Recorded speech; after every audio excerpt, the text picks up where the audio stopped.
بسم الله الرحمن الرحيم الحمد لله رب العالمين والعاقبة للمتقين والصلاة والسلام على خير خلقه محمد وعلى آله وأصحابه أجمعين اللهم لا سهل إلا ما جعلته سهلا وإن شئت جعلت الحزن سهلا بقدرتك يا أرحم الراحمين Assalamu alaykum va rahmatullohi va barakatuh.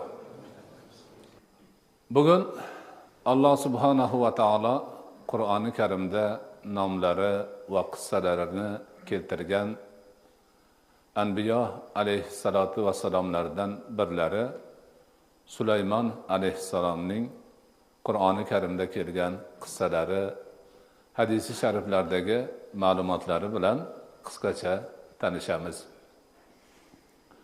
Sulaymon alayhissalomning nomi shariflari Qur'oni Karimda 16 marta zikr qilingan.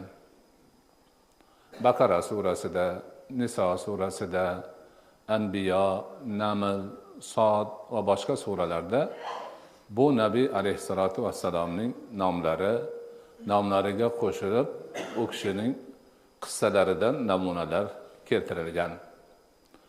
Sulaymon alayhissalom Davud alayhissalomning o'g'illari bo'ladilar. Ya'ni iki nabiyning o'g'li nabiy bo'lganlar. Davud alayhissalom bilan tanishmiz. U kishi ham podshoh, ham nabiy bo'lganlar. Juda ko'p ibratlik hodisalar boshlaridan o'tgan. Xalq o'rtasida hukmdorlik qilganlar, katta kichik bilan muomalada bo'lganlar. Va o'z zamonasining eng katta payg'ambari Allohning Zabur ismli kitobi o'sha zotga tushgan va hokazo. Sulaymon alayhissalom ana shunday katta oilada tug'ilib o'sdilar. Katta oilalar, nubuvvat xonadonlarida tarbiya ko'rdilar. Albatta ana shu tarbiya buyuk otalarining, Allohning Mustafa bandalaridan, nabiylardan bo'lgan zotning tarbiyasi va boshqa ko'pgina omillar Sulaymon alayhissalomni yoshligidan yetuk bir inson bo'lib, unib o'sib borishiga yordamchi bo'ldi. U kishi hali yoshlik chog'larida, otalarining tiriklik paytlarida ham ba'zi bir oqilona hukmlar bilan, maslahatlar bilan dong qozondilar. Qur'oni Karimda bu haqida ham demak oyatlar kelgan. Davud va Sulaymon alayhissalomni kishilarni ekinzorlari to'g'risidagi hukmi to'g'risida oyatda shu aytiladi. Ya'niki Davud va Sulaymon ekinzor haqida hukm qilganlarini esla. U qanaqa desa, ikkita odam Davud alayhissalomning huzurlariga nizolashib, talashib, husumatlashib kelishibdi. Nima gap? Ikkovimizning oramizda kelishmovchilik chiqib qoldi, siz hukm qiling. Nima bo'ldi? Xo'p, mana bu odamning ekinzori bor edi. Ekinlarini ekib, hamma yog'ini tayyorlab qo'ygan ekan. Kechasi bilmay qo'yibman, borib qo'ylarim ekinimni payxon qilib yuboribdi. Yeb qo'yibdi, tepalab tashabdi. Hozir endi janjal bo'lyapti. Nima qilamiz? Hukm birovni ekinzori payxon bo'lgan, ekinidan hech narsa qolmagan. Uni sababchisi boshqa birovni qo'ylari borib yeb qo'ygan kechasi. Davud alayhissalom aytibdilarki, to'g'ri, agar bu odamning ekini payxon bo'lib, hech narsasiz qolgan bo'lsa, aybdor bu tarafni qo'ylari bo'ladigan bo'lsa, endi qo'y egalari ekinzorni payxon qilgani uchun qo'ylarni ekinzorning egasiga beradi. Ko'rsatgan talofatini to'laydi shu tarzda deb hukm chiqaribdi. Haligilar xo'p deb hukmni qabul qilib chiqib yo'lda ketayotsalar, Sulaymon alayhissalom uchrab qoldilar. Yo'l bo'lsin. Shunaqa bir hukm kerak bo'lib qoluvdi, kelib hozir otangizdan oldin kelyapmiz. Nima hukm bo'ldi? Shu mana uni qo'yi meni ekinimni payxon qilib kechasi yeb qo'ygan ekan. Borib nizolashuvdik, hukm shu bo'ldiki, endi meni ekinimni yo'qqa chiqargani uchun aybdor bo'lgan qo'ylarni menga hukm bo'ldi. Degan ekan, yo'q, bunaqa bo'lmasligi kerak. Nima bo'ldi? Yuringlar qaytib boramiz deb, yana qaytib Davud alayhisalomni huzurlariga kirishibdi. Ana shu boradagi oyatning o'zida o'sha hukmni va allamnahu Sulaymana deydi Alloh taolo. Biz hukmni Sulaymonga o'rgatib qo'ydik.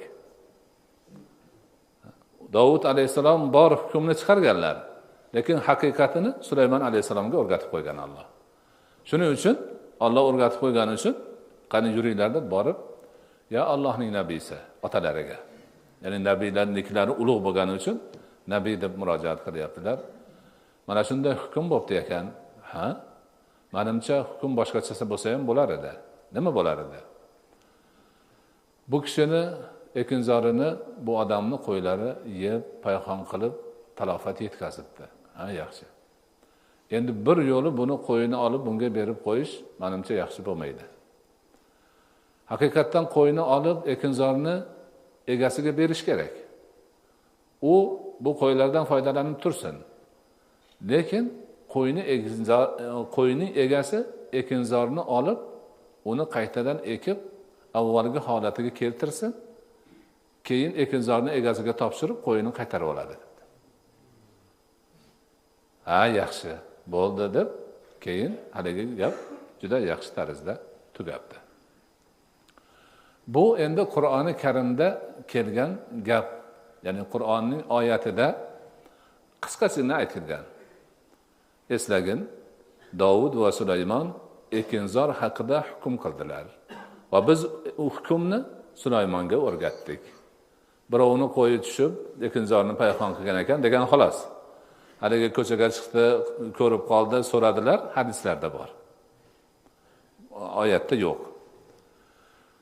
Ikkinchi bir shunaqa otalarining tiriklik chog'ida hikmatli hukm chiqarib, Sulaymon alayhisalomning nomlari demak hammaga mashhur bo'lishiga sabab bo'lgan hodisani hadis-i sharifda keladi. U qissaning xulosasi shuki, ikkita ayol bolalarini qo'yib bir ish bilan mashg'ul bo'lgan ekan, chaqaloqlarini. Bolalarini bittasi yo'qolibdi, bo'ri yebdi, boshqa bo'pti, yo'q. Ikkovi ikkita bolani qo'yib ketgan, kelsa bitta bola turibdi. Ikkovi ham mana shu meni bolam debdi. Yo'q, meni bolam talash tortish bo'pti, oxiri Davud alayhisalomning huzurlariga borishibdi. Ha, shunaqa voqealar bo'ldi. Mana shu tortishuv, siz hukm qiling. Keyin Davud alayhisalom holatni o'rganib, bola katta ayolniki debdilar. Bola katta ayolniki hukm bo'pti. Yana ular chiqib ketayotganda, yana Sulaymon alayhisalom demak duch kelibdilarda, nima bo'ldi mana shunaqa? To'xtab turinglar. Nima bo'ldi? O'zi qani menga oldindan aytinglarchi? Va shunday bo'ldi. Ikkita bolani qo'yib ketdik. Ikkovi bir xil bola, yangi tug'ilgan chaqaloq. Kelsak biri yo'q, biri turibdi. Ikkovimiz ham shu manikiga o'xshayapti. Shunga talashib qoldik. Talashmasalarim yo'q, shu har kim o'ziniki bo'lishini xohlaydi. Debdi-da, keyin juda qattiq turganlaridan keyin bo'pti. Bular juda ko'nmaydi ekan bir-biriga nima qilishib, qattiq talashishyapti. Bitta pichoq olib kelinglar, men bolani ikkiga bo'lib beraman bularga dedi. Deganda hali kichik ayol, yo'q, bo'lmaydi. Men haqiqatdan noto'g'ri gapirayotgandim, bu bola mana shu xotinniki debdi. Degandan keyin xotin bolani olib ma deb, yana kichik xotinga beribdi. O'zini bolasi uchun bu kuydi, shuning uchun tirik qolsin deb voz kechdi degan ma'noda. Ana otalarining davrida, yoshlik chog'larida Sulaymon alayhisalom ana shunga o'xshagan demak hodisalar bilan, hukmlar bilan, oqilona yechimlar bilan dong taratib o'sib bordilar. Vaqti soati yetib Davud alayhisalom bu dunyodan o'tganlaridan keyin u kishiga nubuvvatda Sulaymon alayhisalom merosxo'r bo'ldilar.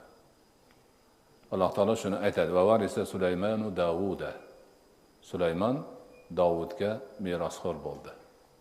Bu yerdagi merosxo'rlik orqadan qolgan mol-u dunyo, tillo-pillolarni bo'lib olish emas. Ilm, ma'rifat, hikmat nubuvvatdagi merosxo'rlikdir. Chunki Davud alayhissalomning farzandlari ko'p bo'lgan. Mol dunyo, tilla, kumush, pul, unaqa narsalarning merosini ular bo'lishib olgan. Lekin nubuvvat deb atalmish buyuk meros aynan Sulaymon alayhissalomga nasib qilgan. Ana u kishi otalaridan ham podshohlikni, ham nubuvvatni meros qilib oldilar. Xuddi otalariga o'xshab ham xalqlarning o'rtasida podshohlik ishlarini olib bordilar, ham nubuvvat ishlarini o'rniga qo'yib, demak, yosh bo'lishlariga qaramasdan hamma narsani to'la-to'kis puxta olib bordilar. Davlatni ham mahorat bilan boshqardilar, hukmni ham go'zal qilib chiqardilar, nubuvvatni ham Allohning omonati sifatida o'z qavmlariga yetkazishda bardavom bo'ldilar. Ana o'sha paytlarda u kishi otalari o'tgandan keyin, podshoh bo'lganlaridan keyin 4 yil o'tgandan so'ng otalari Davud alayhissalomning vasiyatlari asosida Baytul Maqdisni qurdilar. Baytul Maqdis hozirgi Baytul Muqaddas deymiz bizda. Demak, Qudus-i Sharifni asos solgan zot aynan Sulaymon alayhissalom bo'ladilar. Ana u kishi 7 yil davomida juda katta kuch, quvvat va mablag' sarflab o'sha muqaddas shaharni qurdilar. Shaharning atrofiga qo'rg'on aylantirdilar. Hamma narsasini go'zal tarzda joyiga qo'ydilar. Imom Buxoriy rivoyat qilgan hadisda Nabiy sallallohu alayhi va sallam aytadilarki, Sulaymon alayhissalom Qudus-i Sharifni qurayotganlarida Allohdan 3 narsani so'raganlar. Bittasi shu bardavom mulk, ikkinchisi boshqalarga berilmaydigan fazilat, uchinchisi mana shu Qudus-i Sharifni ziyorat qilaman deb kim niyat bilan yo'lga chiqsa, xuddi onasidan tug'ilgandek begunoh bo'lishi deganlar. Shundan ikkitasini Alloh qabul qildi, birinchi ikkitasini. Haligi begunoh bo'lish deganni qabul qilmadi, dedilar Rasululloh sallallohu alayhi va sallam. Sulaymon alayhissalatu vassalom nabiy bo'lgan davrlarida xalq nihoyatda buzilgan edi. Bid'at, xurofat, har xil sehrgarliklar avj olgan edi. Jamiyatda yetakchi kuch bo'lib, hammani og'ziga tushib, hurmatiga, ehtiromiga sazovor bo'ladiganlar sehrgarlar edi. Isma sovutma qiladiganlar edi. Har xil shunaqa qalloblik ishlarini qilib, odamlarning ko'zini bo'yab, demak, men mo'jiza ko'rsatyapman, hech kimning qo'lidan kelmaydiganini qilyapman. Xohlasam bir isitma sovutma qilsam, xotinning orasini ajratib qo'yaman. U bu deb hamma o'sha yoqqa qarab qolgan edi. Mana shu holatni vasf qilib Alloh taolo Qur'oni Karimda aytadi: Auzubillahi minash shaytonir rojim. Bismillahirrohmanirrohim. Wattaba'u ma tatlu shayatinu ala mulki Sulaymana. Wa ma kafara Sulaymanu, walakinna shayatina kafaru yuallimuna an-nasa as-sihra. Odamlar Sulaymonning podshohlik davrida shaytonlar tilovat qiladigan narsalarga ergashib qolishdi. Sulaymon kofir bo'lgani yo'q, lekin shaytonlar kofir bo'lib odamlarga sehr o'rgatar edilar, deydi Alloh taolo. Ana endi o'sha sehrni, demak, qalloblik ekanligi. Xohlagan odam, balki xohlagan emas, bir o'zi obro'siz uncha-muncha narsalarni o'ziga ep ko'raveradigan betaqvo, betavfiq odamlar o'rganadigan narsa ekanligini tushuntirish uchun Alloh taolo Harut va Marutni nozil qildi. Ularga aytdiki, shu odamlarga sehr o'rgatishni e'lon qilinglar. Men sehr o'rgatamiz, kim kelsa sehr o'rgatamiz, xotinning orasini buzishni o'rgatamiz, u qilamiz, bu qilamiz deb e'lon bo'ldi. Odamlar kelsa, ular aytardiki, "Hey, sen o'rgangani keldingmi? Bilib qo'y, biz fitnamiz. Biz fitnamiz. Bizdan bir narsa o'rgansang, kofir bo'lasan, bilib qo'y." dedi. Mayli bo'lsam bo'ldim desa o'rgatar edi, bo'lmasa o'rgatmas edi. Xuddi shunda odamlar xo'p deb o'rganishni boshlashdi-da, o'rganishdi. Alloh taolo bu bilan iroda qilgan narsasi shu ediki, mana shu narsalarni mana kofir boshqa desa ham o'rganishyapti, lekin bu shunaqa pastkashlik narsasi. Allohga gunoh bo'lgan kufr narsa. Nubuvat bu boshqa narsa.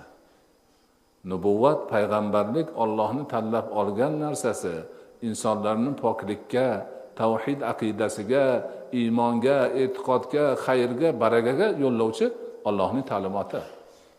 Mana ular bo'lsa sehrgarlar faqat odamlarga yomonlik keltirishadi. Yomonlikni ham keltirisha olmaydi. Alloh izn bersa keltiradi, lekin shunga urinishadi ular. Shunga harakat qilishadi. Ana oradagi farqni bildirish uchun Sulaymon alayhisalomga juda ko'p mo'jizalarni berdi. Mana ularni sehrgarlarni ko'rsatadigan narsasi qanday past bo'lmag'ir narsa ekanligini, nabiylarga beriladigan mo'jiza Allohdan u konu foyda, xayr baraka ekanligini ko'rsatish uchun. Jumladan Alloh taolo Sulaymon alayhisalomga shamolni xizmatkor qilib qo'ydi. Shamolni xizmatkor qilar edi, agar o'sha Sulaymon alayhisalom o'zlariga bo'ysundirilgan shamol bilan safar qilmoqchi bo'lsalar, ertalabdan tushgacha 1 oylik yo'lni bosardi. Tushdan kechqurungacha yana 1 oylik yo'lni. Demak, Sulaymon alayhisalomga hech qanday firibsiz, nayrangsiz o'z-o'zidan shamol xizmat qilib, Allohning podshosi, payg'ambari bo'lganlari uchun mo'jiza sifatida u kishini, demak, qisqa muddatda uzoq masofalarga eltib qo'yar edi. Demak, ertalabdan tushgacha 1 oylik yo'l, o'sha vaqtdagi yo'llardan. Tushdan kechqurungacha yana 1 oylik yo'l. Hani uchar gilam u degan odamlarning to'qimalarini asosi mana shu Sulaymon alayhisalomda bo'lgan mo'jiza hisoblanadi. Undan keyin o'zi Sulaymon alayhisalomning tilidan aytadiki, va ullimna mantiqat tayri. Bizga qush tili o'rgatildi.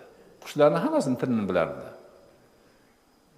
Qushlar nima deyapti, gapiryapti, hammasini tilini bilar edilar. Hayvonlarning tilini ham bilar edilar. Qur'oni Karimda kelgan narsa shuki, demak Sulaymon alayhisalom askarlari bilan ketayotsalar, bir chumolining uyasi bor, katta chumolini qariya deyapti, qishlog'i bor joydan chiqishib qoldi. Askar kelyapti, chumolilar midirab yurishibdi. Shunda bitta chumoli hammaga baqirib gapirayotganmiz chumolilarga. "Voy chumolilar, hammanglar tezda uyinglarga kiringlar, bekiringlar. Sulaymon kelyapti, tepalab ketmasin askari sizlarni. Podsholarning odati shu bo'ladi, tepalashib ketaveradi bular" deyotganimiz. Sulaymon alayhisalom uni gapini eshitib, tushunib, tabassum qildilar deydi Qur'onda. Fatabassama. Tabassum qilib buni holini qaranglar, o'zini qavmini ehtiyot qilyapti. Bizi demak podsho bo'lganimizdan uncha-muncha narsani e'tibor qilmay yakson qilib ketaveradi bular deyapti, deb demak aytganlar. Mana shunaqa demak mo'jizalarni Alloh taolo Sulaymon alayhisalomga berdi. Va asalna lahu aynal qitri. Alloh taolo aytadi. Sulaymon alayhisalomga Alloh taolo misni buloqdan oqizib qo'ygan. Otalariga temirni yumshoq qilib qo'ygan edi Davud alayhisalomga. Bu kishiga misni buloqdan oqib chiqib, qo'llarini bunday qilib, nimadan misni xolasa qilaverdan qilib qo'yganlar. Bu ham mo'jiza. Haligi sehrgarlar o'lib ketsa buni birortasini qilisha olmaydi. Undan keyin Sulaymon alayhisalomga Alloh subhanahu va taolo eng katta yu kichik hamma jin va shaytonlarni xizmatkor qilib qo'ygan. U jin va shaytonlarni xohlagan ishini qildirganlar. Qani dengizga sho'ng'ilaring, menga javhar olib chiqsalaring desa, sho'ng'ishib borib, o'lib tirilib, dengiz tagidan durur gavharlarni topib olib chiqish beradigan bo'lgan. Qani bir qasr qurib olaring, balandroq bo'lsin desa, topir-tupur borib qasr qurishgan. Har qanday katta qozonlar, shu katta jamoatlarga ovqat pishirib beradigan, laganlar, boshqalarni odam ko'tarolmaydigan, odamlarning qo'lidan kelmaydigan narsalarni hammasini Sulaymon alayhisalomning amri bilan ular qilishib bergan. Bularning hammasi orqali Alloh aytayaptiki, mana payg'ambar bo'lsa mana qilib bo'ladi. Hammang jinga ishonib yuribsan. jindan bizga foyda yoki zarar yetadi. Ana jin hammasi qul bo'lib, meni payg'ambarim qo'l ostida ishlayapti. Xor zor bo'lib yuribdi. Agar ularning bu qo'lidan bir narsa keladigan bo'lsa, bu yerga kelib bunaqa bo'lib yurishmas edi. Hammasi mana Sulaymon alayhisalomga berilgan mo'jizalar, xayrlar, barakotlar, Allohning qudratini isbot qilish, nubuvatni fazlini bildirish, sehrdan, jodudan, bo'lmag'ir aldamchilik narsalardan, inson jamiyatga befoyda bo'lgan har bir faoliyatdan demak chetlatish. Ana o'sha oyatlarni, o'sha demak isitma, sovutma, erni xotindan ajratadi degan oyatlarning tafsirida ulamolarimiz aytadiki, sehr kufr. Kim sehrgarlikni o'rgansa kofir bo'ladi. O'sha yerda Alloh taolo shuni aytgan. Shuning uchun odamlarni er xotinni orasini ajratish, kimnidir boshini garang qilib qo'yish, kimnidir shar qilib qo'yish, yana kimgadir qandaydir bir ozor yetkazish uchun jodu, sehrni ishlatgan odam kofir bo'lishi turgan gap. Bunaqa narsalardan bandalar nihoyatda ehtiyot bo'lishlari kerak. Mutlaqo mumkin emas bu narsalar. Uni qilayotganlar hozirgi kunda har xil da'volarni qilishadi. O'zlarini demak qandaydir odamlarga ko'rsatish uchun dindor qilib ko'rsatishadi. Bo'yinlariga tasbihlarni ilishib oladi. Har ikkala nimani og'iz gapini birida Allohni tilga oladi. Hammasi aldamchilik. U qilayotgan ishlari hammasi noshariy ishlar. Harom ishlar. Odamlarni aldash, pulini olish, kimgadir zarar yetkazish, kimnidir orasini buzish, bunaqa ishlar birortasi musulmon bandaga hech qachon to'g'ri kelmaydi. Mana Sulaymon alayhisolamning vaqtlarida mana shu narsalar bo'lgan. Ana shuni Qur'onga kiritilgan. Hozir oyat bo'lib tilovat qilyapti. Mana qorilarimiz tilovat qilib o'tishdi shu oyatlarni avvalgi kunlarda. Bizga ibodat darajasiga ko'tarilgan bir haqiqat bu. Boshqalar qilishi mumkin, lekin bizni ummatimizdan, musulmon ummatidan biror kishi bu narsaga qo'l urishi bu Qur'onning haqiqatiga teskari chiqish bilan barobar bo'ladi. Alloh saqlasin. Mana shunday qilib, demak Sulaymon alayhisalomning davrlarida shunday bir holatlar ham bo'ldi. Shu bilan birga hamma payg'ambarlarga bo'lgan kabi Sulaymon alayhisalomga ham o'ziga yarasha sinovlar bo'ldi. Sinovlardan biri ot bilan sinash deb ataladi. Bu ham Qur'oni Karimda kelgan. Sulaymon alayhisalomning huzurlariga chiroyli uchqur otlarni yasab olib kelishdi, ko'rsatishdi. Mana uni qarang. Deyishuvdilar, qara mahliyo bo'ptilar. Otlarni u yog'idan o'tibdilar, bu yog'idan o'tibdilar. Tomosha qilib juda ko'ngillari demak chavandozlik boshqa tarafga ketibdi-da, bir oz fursat demak ana shunga mahliyo bo'lishmi o'tib qoldi. Keyin o'zlariga kelib, men bularga ko'nglim buzilib qoldi-yu. Yaxshi bo'lmabdi deb borib otlarni silab-silab olib boringlar debdilar, so'yvoringlar deganlar. So'yvoringlar deganlar. Men bularga qiziqib qolibman. Endi nima? Yana turmasin bular. Ko'nglim shuni ko'tarmadi degan ma'nodagi gapni aytganlar. Lekin dushmanlar ana shu narsani hatta tavarat bil hijab degan joyiga qilib, men ot bilan bo'lib qolibman, quyosh hijobga yaqinlashib qolibdi, hijob bilan to'silib qolibdi degan gapni men ot o'ynab namozni esimdan chiqarib qo'yibman dedilar. Quyosh botsa asr namozi o'tib ketar edi degan gapni to'qishib, mana payg'ambar bo'lib turib namoz o'qimay qo'ygan. Otvozlikka qiziqib ketgan. U bo'lgan, bu bo'lgan degan har xil narsalarni qilishgan. Aslida esa unaqa emas. U asr namozi bizga farz. Sulaymon alayhisolamning vaqtlarida qanaqa namoz bo'lganini birov aytgani yo'q. Bular faqat to'qima Nabiy alayhisolatu vassalomlarning ismatlariga to'g'ri kelmaydigan gaplarni qo'rqmasdan navbakorlik bilan aytish. Boshqa bir oyatda Alloh taolo aytadi: "Va fatanna Sulaymana va alqayna ala kursiyyihi jasadan." Biz Sulaymonni sinadik. Uning kursisiga bir jasadni tashladik, deydi Alloh taolo. Buni ham demak har qayoqqa bo'lishi mumkin. Lekin bizni mufassir ulamolarimiz aytadilarki, o'sha otlarni ko'rib, ko'ngillari bir nima bo'lgandan keyin Sulaymon alayhissalom bir o'g'illar ko'rsam, mendan ham o'g'il bolalar tug'ilsa-yu, shular hammasi chavandoz bo'lib, Allohning yo'lida bir chavandozlik qilsa degan niyatni qilib, niyatlarida men endi ayollarim bilan birga bo'lsam-u, ular har bittasi bittadan o'g'il tug'sa, mana uncha o'g'il bo'lsa, ular shunaqa Xudoning yo'lida harakatda bo'ladigan farzandlar bo'lsa degan niyat bilan demak shu ishni qildilar. Lekin o'shanda inshaalloh demadilar deydi. Shuning uchun ayollardan hech kim homilador bo'lmadi. Bittalari homilador bo'ldi ham u chala bola tug'di. Haligi kursiga tashalgan jasad o'sha edi deyiladi. Bu hammasi Nabiy alayhisolatu vassalomga sinov bo'ldi. U kishi sinovdan yaxshi o'tdilar. Chunki o'sha bo'lgan narsani o'zida o'zlarini o'nglab tavba qildilar. Qur'onda bu gap aytilgan. Tavba qilib o'z hollariga qaytdilar.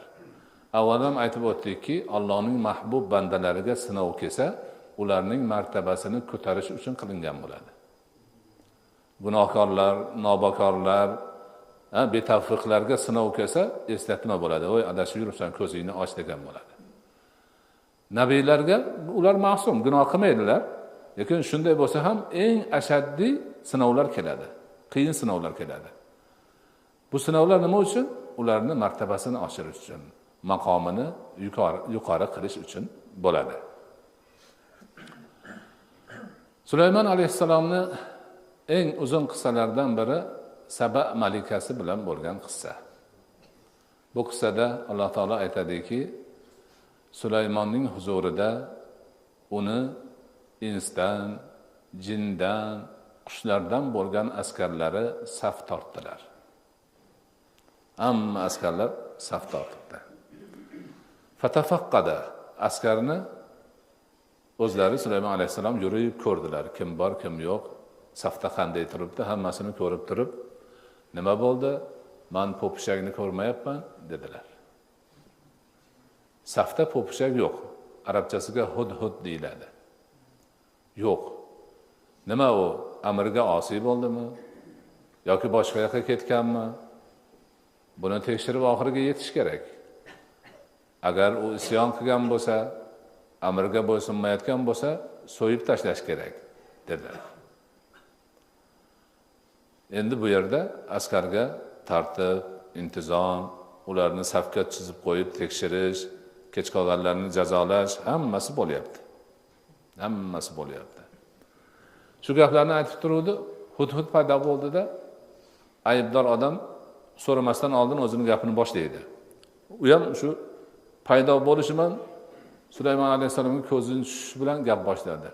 Men dedi, siz bilmagan narsani bilib keldim dedi. Juda ajoyib bir narsalarni o'rganib keldim. Nimani bilding? Men bir qavmni topdim. Ularga ayol kishi podshoh ekan. Lekin qavm adashgan ekan. Quyoshga sajda qilishar ekan. Qanday qilib ular Robbil alamin turib quyoshga sajda qilishadi deb ularni tanqid qilib ketdi. Popishak. Undoq qilish kerak, bundoq qilish kerak. Sulaymon alayhissalom aytdiki, "Xo'p, tekshirib ko'ramiz, gaping to'g'rimi, noto'g'rimi bilamiz, keyin xulosa chiqaramiz" dedilar. Keyin turib bir maktub yozdilar-da, maktubni popishakka berib, mana buni olib borib, o'sha xotin kishi podshohlik qilayotgan joydagi odamlarga ber, xotinga. O'zing chekkaga chiqib, poylab turchi, nima qilishar ekan dedilar. Popishak maktubni olib ketdi. Borib tashadi. Maktubni olib qarasa, yozuv haligi ayol Saba malikasi olib o'qidi. Saba bu bir yurtning nomi, Yaman tarafdagi qadimgi rivoj topgan, mashhur bo'lgan o'lkalardan biri. Ana o'sha yerda haligi ayol malika, podshoh ayol ekan. Olib odamlarni to'pladida menga bir karamli maktub keldi. Innahu min Sulaymana innahu bismillahir rohmanir rohim dedi. Bu maktub Sulaymondan ekan. Bismillahir rohmanir rohim deb boshlangan ekan dedi. Qur'oni Karimda suralarni avvalidan boshqa yerda kelgan yagona bismillahir rohmanir rohim shu. Shuni e'tiboridan, ya'ni shu bu yerda boru yagona surada bismillah yo'q, u Tavba surasi. Keyin aytdiki, bu xatni yozgan Sulaymon, hammanglar menga itoatkor bo'lib kelinglar. Mani demak qaramog'imga o'tinglar degan gapni yozibdi. Qani ayollar bir so'z aytinglarchi, nima qilamiz endi dedi. Ayollar aytdiki, hukmni sen qilasan. Biz quvvatli, imkonli, hamma narsa qo'limizdan keladigan qavmimiz, sen nima desang shuni qilamiz deydi. Shunda haligi ayol juda oqilona ish tutdi-da, men dedi, bo'lmasa sinab ko'raman. Unga hadiya yuboraman. Ko'raylikchi qani nima ekan. Agar podshoh bo'lib, yer yuzida o'zini mulkini kengaytirishga urinayotgan bo'lsa, hadiyani oladi. Agar nabiy bo'lib, unga mol dunyo kerak emas-u, odamlarni yaxshilikka chaqirayotgan bo'lsa, bu hadiyani olmaydi. Podshohlarning o'zi ishi shu. Mol dunyo uchun yuradi, yurtlarni bosib oladi, payxon qiladi, u qiladi, bu qiladi deb o'sha vaqtni podshohlarini qiladigan kirdikorlarini ayol aytib turib elchi yubordi. Elchilarga juda katta hadiyalarni berdi. Elchi borib Sulaymon alayhisalomga hadiyalarni bermoqchi bo'lganida Sulaymon alayhisalom yo'q dedilar. Nimaga? Sizlar yuborgan narsadan Alloh menga bergan narsa 1000 marta afzal. Hadiyalaring o'zingga qolsin. Qayt. Men shularni senlar agar shunday qilgan bo'lsangiz, shunday bir boqlayki ko'rsatib qo'yay kunlaring insanlarni. Dedilar.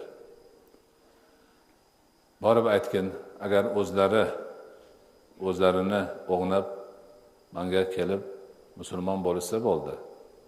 Bo'lmasa men demak katta kuch bilan borib majbur qilaman. Elchilar ketgandan keyin Sulaymon alayhisalom aytdilarki, o'sha Saba malikasi bo'lgan xotinni taxtini menga kim olib beradi dedi. Dedi, ifrit degan jin o'rnidan turdi. Ifrit degani o'ta ketgan, haddidan oshgan, o'ta ketgan shum hillakor degani. Turdida men olib beraman dedi. O'rningdan turguningcha olib beraman dedi. Dedi, keyin bir ilmi bor shaxs turib, yo'q dedi, men olib beraman. Ko'zingni ochib yumguningcha olib beraman dedi. Ha, bo'pti dedilar, ko'zlarini ochib yumguncha haligi podshoh ayolni taxtini olib kelib qo'yib qo'ydi. U ayol endi yo'lga chiqib kelyapti bu yoqqa. Haligi elchisi borgandan keyin Sulaymon alayhisalom unaqa javurchi podshoh emas, hidoyatchi nabiy ekanliklari, haqiqatga tushunganlarini bildida bu yoqqa kelyapti endi. Sulaymon alayhisalom tarafga kelyapti. Ungacha Sulaymon alayhisalom haligi ishni qildirib qo'ydilar. Haligi ayol yetib kelganda taxting mana bumi dedi. Da qarab turib, o'shanga o'xshaydi dedi. Yo'q ham demadi, hayam demadi. Juda oqilona javob berdi. Ka'annahu huwa dedi. Xuddi o'shanga o'xshaydi dedi. Bo'pti, qasrga kir deyildi. Qasrni oldini o'sha jinlar ustalik bilan shishadan yasashib qo'ygan edi. Hayaga ayol suv deb o'ylab etagini ko'tarib undoq qilsa, qo'l yo'q. Yo, bu qasr bu, suv yo'q bu yerda, bemalol yuraver deb yana bir mo'jiza ko'rsatdilar. Keyin demak gap so'zlardan keyin haligi ayol va qavmi musulmon bo'lishdi.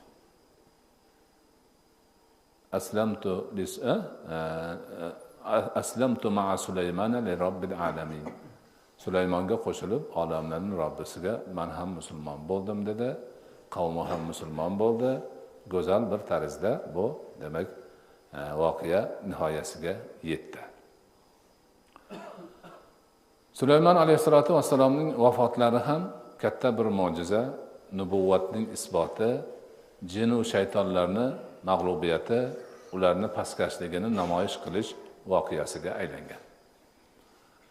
Avval aytganimizdek, jinlar Sulaymon alayhisalomdan nihoyatda qo'rqishar, har qanday og'ir ishlarni ham qilishar edi. Sulaymon alayhisalom ularni shunaqa og'ir ishlarga solib qo'yib, o'zlari hassalariga tiyanib qarab turdilar-da, Alloh taolo jonlarini oldi. Hassaga tiyangan bo'yicha turibdilar. Jinlar tellab pishib qo'rqib ishlashyapti. Keyin shunday turaverdilar. Alloh ibrat uchun yog'och qurtini yubordi. Yog'och qurti ko'zga ko'rinmagan kichkina narsa bo'ladi. Haligi hassani yerga tegib turgan joyini yeyishni boshladi. Pitir qilib ozgina-ozginadan yeyishni boshladi. Bir qancha yegandan keyin hassani haligi tayanch nuqtasi kemirilib bo'lgandan keyin surilib ketdi-da, Sulaymon alayhisalom yiqildilar. Ana shundan keyingina jinlar u kishini vafot etganlarini bilishdi. Xalqning o'rtasida Sulaymon o'ldi, devlar qutuldi degani shu. Demak, Sulaymon alayhisalomning vafotlarini jin bo'lib hamma yo'qni biladi deganlar bilmasdan qo'rqqanidan ishlashaverdi, o'lib qolsalar ham. Jonlari uzilsa ham. Qo'rqib ishlashaverdi, faqat haligi kichkina qurtcha kelib hassani uchini yeb qulaganlaridan keyin bilishdi. Demak, jinlarda bir narsa bo'lsa, ular bilar edi. Shuning uchun jin uni biladi, buni biladi, meni jinim xabar olib kelyapti deganlar hammasi bekorni aytadi. Mana shu holatlar. Ana shu demak holatda vafot etdilar. U kishining yoshlari o'sha vaqtlarda 52 yoshda ekan. Mana biz bilgan nabiylardan eng yosh vafot etganlari shu Sulaymon alayhisolatu vassalom bo'lyaptilar. Mana bu kishini demak hayotlari, qissalari nihoyatda ko'p hikmatlarga boy, va'z nasihat, o'rnaklarga boy bir qissadir. Biz albatta buni juda tezlik bilan muxtasar qilib aytdik, lekin baribir demak har bir nabiyning qissasi ana shunday katta bir xayr barakaga to'liq qissalardan bo'ladi.